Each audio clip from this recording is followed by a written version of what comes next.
एक बार दुर्वासा ऋषि अपने शिष्यों के साथ शिवजी के दर्शन के लिए जा रहे थे। मार्ग में उन्हें देवराज इंद्र मिले।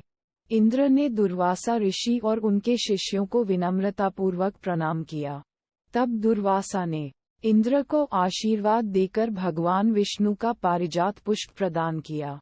इंद्रासन के गर्भ में चूर इंद्र ने उस पुष्प को अपने ऐरावत हाथी के मस्तक पर रख दिया। उस पुष्प का स्पर्श होते ही ऐरावत सहसा भगवान विष्णु के समान तेजस्वी हो गया। उसने इंद्र का परित्याग कर दिया और दिव्य पुष्प को कुचलते हुए वन की ओर चला गया। इंद्र द्वारा भगवान विष्णु के दिव्य पुष्प का तिरस्कार होते देखकर दुर्वासा ऋषि के क्रोध की सीमा न रही। उन्होंने देवराज इंद्र को वैभव, लक्ष्मी से हीन हो जाने का शाप दे दिया। दुर्वासा मुनि के शाप के फलस्वरूप लक्ष्मी उसी क्षण स्वर्गलोक को छोड़कर अदृश्य हो गईं। लक्ष्मी के चले जाने से इंद्र आदि देवता निर्बल और धनहीन हो गए।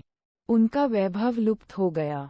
इंद्र को बलहीन जानकर दैत्यों ने स्वर्ग पर आक्रमण कर दिया और देवगण को पराजित करके स्वर्ग के राज्य पर अपना परचम फहरा दिया। तब इंद्र देवगुरु बृहस्पति और अन्य देवताओं के साथ ब्रह्माजी की सभा में उपस्थित हुए। तब ब्रह्माजी बोले, देवेंद्र, भगवान विष्णु के भोगरूपी फूल का अपमान करने के कारण रुष्ट होकर भगवती लक्ष्मी तुम्हारे पास से चली गई हैं। उन्हें पुनः प्रसन्न करने के लिए तुम भगवान नारायण की कृपा दृष्टि प्राप्त करो। उनके आशीर्वाद से तुम्हें खोया वैभव पुनः मिल जाएगा। इस प्रकार ब्रह्माजी ने इंद्र को आश्वस्त किया और उन्हें लेकर भगवान विष्णु की शरण में पहुँचे। वहां भगवान विष्णु भगवती लक्ष्मी के साथ विराजमान थे। देवगण भगवान विष्णु की स्तुति करते हुए बोले, भगवान, आपके चरणों में हमारा बारंबार प्रणाम। भगवान, हम सब जिस उद्देश्य से आपकी शरण में आए हैं, कृपा करके आप उसे पूरा कीजिए। दुर्वासा ऋषि के शाप के कारण माता लक्ष्मी हमसे रूठ गई हैं और दैत्यों ने हमें पराजित कर स्वर्ग पर अधिकार कर लिया है। अब हम आपकी शरण में हैं। हमारी रक्षा कीजिए। भगवान विष्णु त्रिकालदर्शी थे। वे पल भर में ही देवताओं के मन की बात जान गए। तब वे देवगण से अपने वैभव लौटाने के लिए दानवों से दोस्ती कर उनके साथ मिलकर समुद्र मंथन करने को बोले। उन्होंने समुद्र की गहराइयों में छिपे अमृत के कलश और मणि रत्नों के बारे में बताया कि उसे पाने से वे सभी फिर से वैभवशाली हो जाएंगे। भगवान विष्णु के कहे अनुसार इंद्र सहित सभी देवता दैत्यराज बलि के पास संधि का प्रस्ताव लेकर गए और उन्हें अमृत के बारे में बताकर समुद्र मंथन के लिए तैयार कर लिया। समुद्र मंथन के लिए समुद्र में मंदराचल को स्थापित कर वासुकी नाग को रस्सी बनाया गया। तत्पश्चात दोनों पक्ष अमृत प्राप्ति के लिए समुद्र मंथन करने लगे। अमृत पाने की इच्छा से सभी बड़े जोश और वेग से मंथन कर रहे थे। सहसा तभी समुद्र में से कालकूट नामक भयंकर विष निकला। उस विष की अग्नि से 10 दिशाएं जलने लगीं। समस्त प्राणियों में हाहाकार मच गया। देवताओं और दैत्यों सहित ऋषि, मुनि, मनुष्य, गंधर्व और यक्ष आदि उस विष की गर्मी से जलने लगे।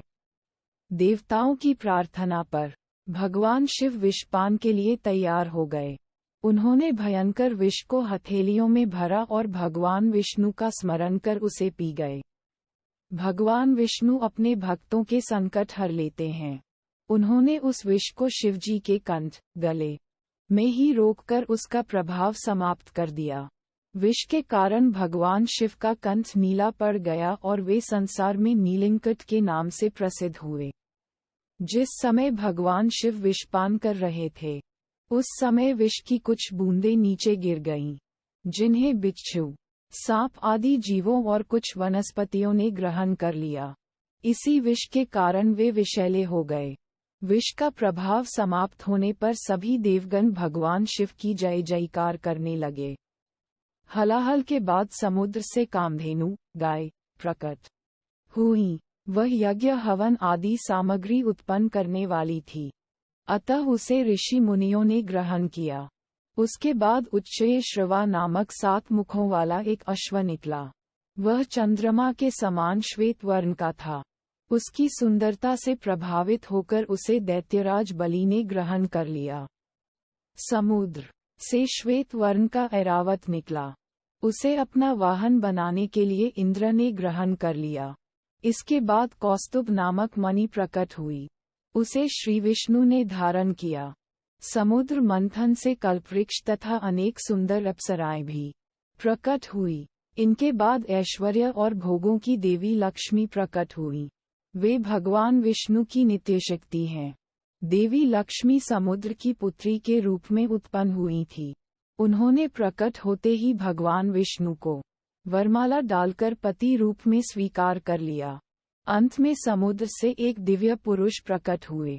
दिव्य वस्त्र आभूषणों से सुशोभित वे दिव्य पुरुष श्री विष्णु के अंशावतार और आयुर्वेद के प्रवर्तक वैद्य धन्वंतरी थे। उनके हाथों में अमृत से भरा कलश था। उन्हें देखकर दैत्यों ने समुद्र मंथन छोड़कर उनसे अमृत का कलश छीन लिया। तब भगवान विष्णु ने मोहिनी अवतार धारण करके देवताओं को अमृत पान करवाया। इस प्रकार सभी देवता वैभव से संपन्न होने के साथ साथ अमृत पान कर अमर हो गए।